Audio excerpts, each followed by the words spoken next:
என்ன சொன்னீங்க? ஆட்சியிலும் பங்கு அதிகாரத்திலும் பங்குன்னு காலையில் ட்விட்டர் பதிவில் இருந்துச்சு.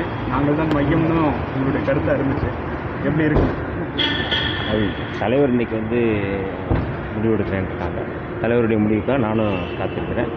தலைவர் என்ன சொல்கிறாரோ அதுதான் எங்களுடைய நிலைப்பாடு. உங்களை போன்றதை நானும் அதுக்காக காத்திருக்கேன். இது சரியான தருணமாக பார்க்குறீங்களா? குறிப்பாக தொடர்ந்து உங்களுடைய பிரதான கொள்கையே ஆட்சியில் பங்கு அப்படிங்கிறது தான். அதற்கான சரியான தருணமாக பார்க்குறீங்களா? மக்கள் அதுக்கான ஒரு தருணமாக கொடுத்துருக்காங்கன்னு நினைக்கிறேன் நான். அதனால் மக்களுடைய எண்ணத்தை நாங்களும் பிரதிபலிக்கிறோம். கட்டாயம் தமிழ்நாட்டுக்கான நலனுக்காக, தமிழ்நாட்டுடைய உரிமைகளுக்காக விடுதலை சிறுத்தைகள் எப்போதுமே நாங்கள் நிற்போம் அப்படிங்கிறது. குறிப்பாக கம்யூனிஸ்ட் கட்சிகள் தங்களுடைய ஆதரவை தெரிவிச்சிட்டாங்க கடிதம் மூலியமாகவே. உங்களுடைய ஆதரவு இன்னைக்கு தெரிஞ்சிடுங்களா? எப்படி பார்க்கலாம்? இன்றைக்கி முடிவு சொல்லிடுவீங்களா?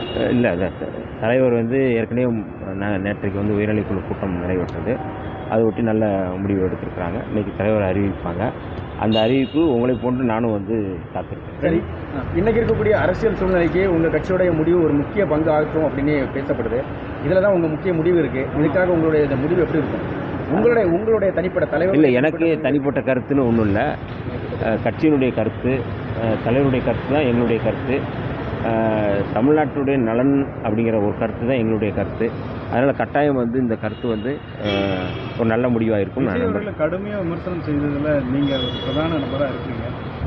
அந்த இப்போ காம்ப்ரமைஸ் பண்ண வேண்டிய இல்லைங்க. அதாவது தனிப்பட்ட முறையில் யாரையும் விடுதலை சிறுத்தைகள் காழ்ப்புணர்ச்சியோ அரசியல் ரீதியான விமர்சனம் தான். அந்த அரசியல் ரீதியான விமர்சனம் அப்படிங்கிறது பொதுவானது, தனிப்பட்ட முறையில். சரி, நன்றி. ஆனால்